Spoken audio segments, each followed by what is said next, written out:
Olá, concurseiro. Seja bem-vindo ao canal da Astro Educa. Hoje vamos estudar assistência social e serviço social com foco total em concurso, mas de um jeito que realmente te ajude a entender a lógica da profissão, das políticas públicas e, principalmente, do atendimento à população em situação de rua, que é um eixo central do conteúdo. Vou passar por legislação profissional, fundamentos teórico-metodológicos, código de ética, formação e diretrizes curriculares, a história do serviço social no Brasil e na América Latina, as políticas sociais e seus marcos normativos, e depois entrar forte em suas, abordagem social, direitos humanos, saúde e saúde mental, produção e uso de dados, pesquisa social, trabalho em equipe e a importância de censos e diagnósticos. Primeiro, o básico sobre legislação e fundamentos do serviço social. A profissão de assistente social é regulamentada pela Lei 8.662, de 1993. Em prova, o que costuma cair é a ideia de que essa lei define atribuições e competências, delimita o exercício profissional e reforça a necessidade de formação específica e registro no Conselho. A lei organiza o lugar do serviço social no mundo do trabalho, e a banca geralmente cobra o entendimento de que o assistente social atua no planejamento, na gestão, na execução e na avaliação de políticas sociais e serviços, com base em instrumentos técnico-operativos e em análise crítica da realidade. Ou seja, não é uma atuação improvisada nem meramente assistencialista. É uma atuação profissional, com método, responsabilidade técnica e compromisso ético-político. Quando a gente fala em fundamentos e bases teórico-metodológicas, a banca quer que você reconheça que o serviço social tem um objeto de intervenção ligado às expressões da questão social, ou seja, às desigualdades e violações que surgem das relações sociais, econômicas e políticas. Por isso, a relação Estado-sociedade é central. O Estado organiza políticas, regula direitos, define quem acessa serviços e em que condições, e isso se dá em disputa, em contexto de interesses contraditórios. Em prova, aparece muito o tema do neoliberalismo, da crise do capitalismo e da reestruturação do trabalho, porque esses processos aprofundam precarização, desemprego, informalidade, insegurança habitacional e vulnerabilidades, que aparecem diretamente no cotidiano da assistência social e da população em situação de rua. O Código de Ética do Assistente Social é outro eixo fundamental. O que você precisa ter claro é que o Código consolida princípios como defesa intransigente dos direitos humanos, compromisso com a ampliação da cidadania, combate a qualquer forma de preconceito e discriminação, respeito à diversidade, qualidade dos serviços prestados, sigilo profissional e responsabilidade com a informação. Em prova, cai muito a diferença entre sigilo e omissão. Sigilo não significa esconder irregularidade, nem deixar de registrar o necessário. Significa proteger a pessoa usuária, evitar exposição e compartilhar informações somente quando necessário e com finalidade legítima, respeitando normas e o mínimo necessário. Outra pegadinha é confundir ética com neutralidade. O projeto ético-político do serviço social assume compromisso com direitos e justiça social, então a atuação não é neutra diante de violência, racismo, violação de direitos e desigualdade. Formação profissional e diretrizes curriculares entram porque a banca quer ver se você entende que a profissão tem base crítica, articulando teoria, método e técnica. As diretrizes curriculares apontam para uma formação que integra fundamentos sócio-históricos, entendimento do Estado e das políticas sociais, economia política, pesquisa social, planejamento e instrumentais de intervenção. Em outras palavras, a banca cobra que o assistente social precisa saber ler a realidade, planejar ações e registrar com qualidade, e não apenas fazer encaminhamentos pontuais. Agora vamos para a historicidade do serviço social no Brasil e na América Latina. Em prova, aparecem influências europeias e norte-americanas no surgimento do serviço social, especialmente no início do século XX, com práticas marcadas por moralismo e controle social em determinados contextos, e depois o processo de crítica interna e transformação. O movimento de reconceituação, muito forte na América Latina, é cobrado como um marco de ruptura com práticas conservadoras, trazendo um serviço social mais crítico, vinculado à análise estrutural da desigualdade e à defesa de direitos. A banca gosta de cobrar a construção do conhecimento na trajetória profissional, mostrando que o serviço social se redefiniu historicamente, com novas bases teóricas, inclusive com influência do materialismo histórico dialético em muitos debates, reforçando leitura de totalidade social, mediações e contradições. Quando você vê no edital temas como propriedade e renda no Brasil, desigualdade social e crise do capitalismo, a prova está pedindo exatamente isso.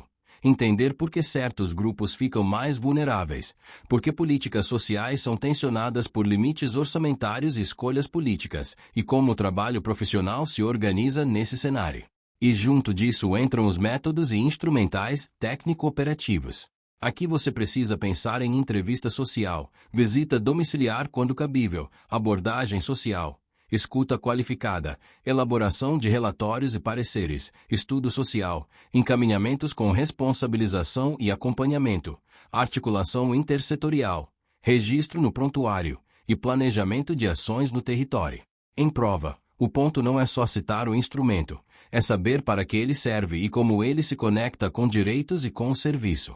Pesquisa social é cada vez mais cobrada, inclusive porque o IBGE trabalha com produção de informação. O assistente social participa de pesquisas, diagnósticos, levantamentos e censos porque a política pública precisa de evidência para planejar. Pesquisa social envolve definir problema, construir indicadores, delimitar território, escolher método, coletar dados com ética, analisar e devolver resultados para gestão e controle social. O processo de trabalho do assistente social tem planejamento e administração. Definir prioridades, metas, fluxos, protocolos, articulação de rede, acompanhamento e avaliação.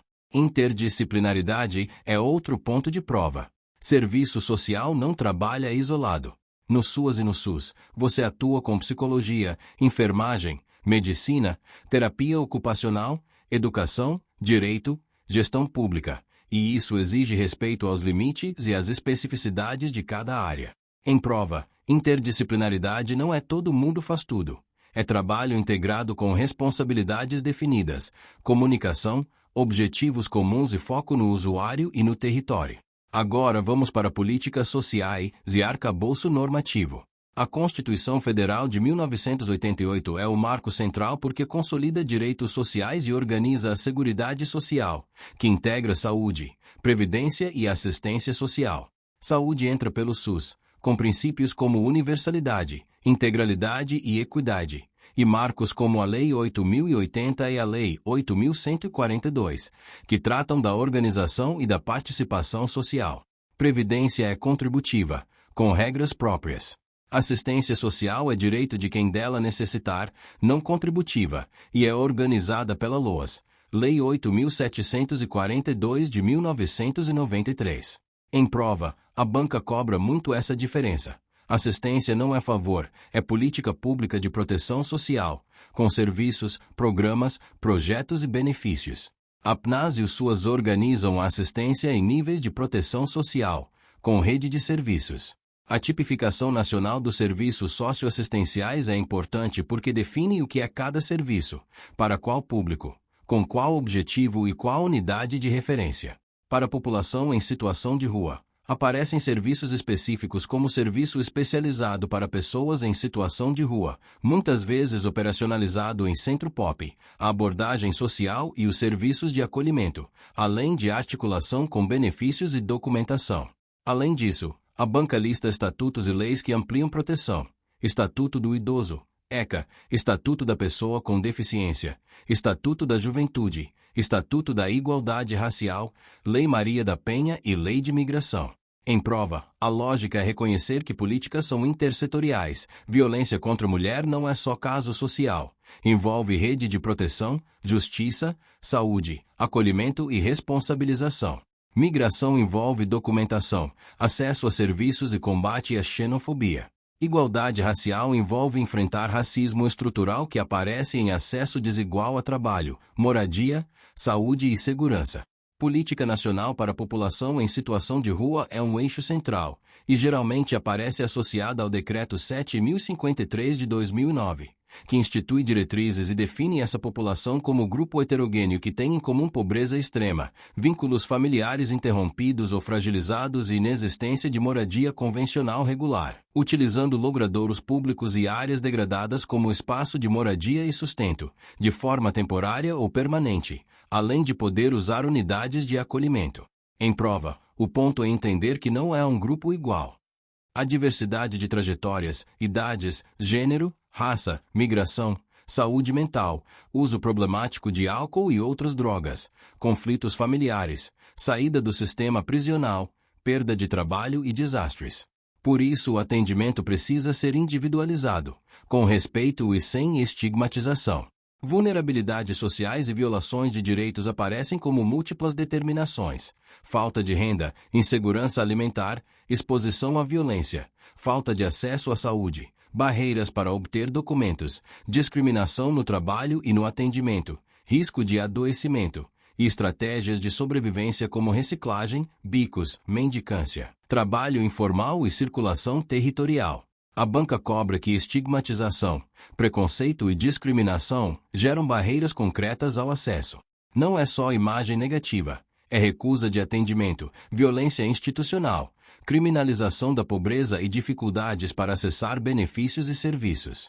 Diretrizes nacionais para atendimento à população em situação de rua no SUS costumam aparecer como foco em proteção social especial, abordagem social qualificada, acesso a acolhimento quando necessário, construção de vínculos e projetos de saída da rua respeitando o tempo e a decisão do usuário, com articulação intersetorial e territorial. Em prova, a banca tende a valorizar que a abordagem social não é ação policial, não é recolhimento forçado e não é ação moralizante. A abordagem social tem princípios éticos e metodológicos: escuta, respeito, informação sobre direitos e serviços, construção de vínculo, identificação de demandas, redução de danos quando necessário, registro qualificado e encaminhamento com acompanhamento. Direitos humanos, cidadania e acesso à documentação civil são temas que caem muito porque sem documento a pessoa não acessa políticas, não entra em programas, não recebe benefícios, não trabalha formalmente. Então, o assistente social atua para viabilizar certidão, RG, CPF, carteira de trabalho digital quando aplicável, cadastro e atualização de informações. Controle social e participação da população em situação de rua também entram. Participação em conselhos, comitês e espaços de escuta, porque política pública sem participação tende a reproduzir violência e não responder à realidade do território. Gerenciamento de conflitos e construção de vínculos é parte prática.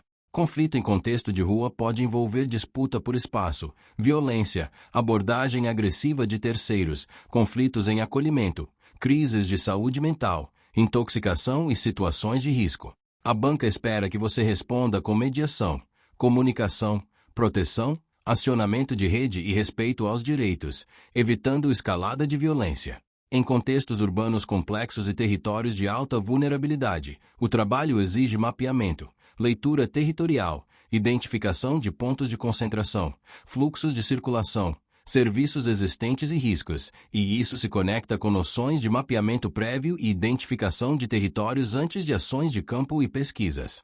A interface entre assistência social e saúde é muito cobrada. População em situação de rua tem necessidades de saúde diversas e muitas vezes não consegue acessar a rede por barreiras de endereço, estigma e falta de documento. Entram atenção básica, urgência, saúde mental, redução de danos, imunização, tuberculose e STS, feridas e condições crônicas. Saúde mental, álcool e outras drogas são tema crítico. A banca costuma cobrar que a atuação deve considerar cuidado, vínculo, redução de danos e articulação com a rede de saúde, sem moralismo e sem violar direitos. O objetivo é proteger a vida, ampliar acesso e construir possibilidades, e não punir a pessoa por estar em sofrimento. Agora, métodos quantitativos no edital mostram que você precisa saber ler dados. Estatística descritiva e análise exploratória de dados caem para você interpretar médias, medianas, quartis, variância, desvio padrão, coeficiente de variação e histogramas. Média é sensível a valores extremos, mediana é mais robusta. Quartis ajudam a ver distribuição. Variância e desvio padrão medem dispersão, e o coeficiente de variação permite comparar dispersões em escalas diferentes. Histograma mostra distribuição por faixas. Em políticas públicas, isso serve para analisar perfil, renda, escolaridade, tempo de rua, acesso a benefícios e padrões territoriais. Números, índices e medidas de concentração entram para ler variações e desigualdade. Índices medem evolução de preços, renda ou atendimento ao longo do tempo. Medidas de concentração, como índices de desigualdade, ajudam a interpretar distribuição de renda e acesso. Registro de informações sociais e produção de dados administrativos são parte do trabalho no SUAS. Registro não é burocracia vazia. Ele garante continuidade do atendimento, evita retrabalho, sustenta monitoramento e avaliação e dá base para planejamento. O cuidado ético é registrar com objetividade, sem julgamento moral, com linguagem respeitosa e proteger dados sensíveis. Uso de informações sociais para planejamento envolve transformar registros em indicadores. Quantas abordagens, quantos encaminhamentos efetivados, quantas pessoas acessaram o acolhimento, quantas obtiveram documentação, quantas retornaram à rua e por quê, quais territórios concentram demanda, quais horários e quais fatores de risco. O papel do assistente social em pesquisas sociais e censos aparece diretamente no edital. Em levantamento sobre população em situação de rua, o assistente social contribui para metodologia, definição de conceitos, treinamento de equipe, abordagem ética, produção de questionários, controle de qualidade do dado e interpretação dos resultados. E aqui entra a importância dos censos, diagnósticos e levantamentos. Sem dado, a política pública fica cega e vira achismo. Com dado, você identifica perfil, tendências, territórios, lacunas de serviço e prioridades, e consegue cobrar orçamento, planejar rede e avaliar resultados de forma transparente. Para fechar, guarda essa síntese de prova. Serviço social é profissão regulamentada, com base teórico-metodológica e compromisso ético-político. O Código de Ética orienta direitos, sigilo, combate a discriminações e qualidade do serviço. A trajetória histórica inclui reconceituação e leitura crítica da questão social. Políticas sociais têm base na Constituição de 88 e na Seguridade Social, com SUS e SUAS como eixos. População em situação de rua é diversa, com múltiplas determinações e forte presença de violações e estigma. O atendimento no SUAS exige abordagem social ética, vínculo, mediação de conflitos e articulação com saúde e demais políticas. Registro e dados são instrumentos de planejamento e avaliação, e censos e diagnósticos são fundamentais para transformar realidade em política pública efetiva.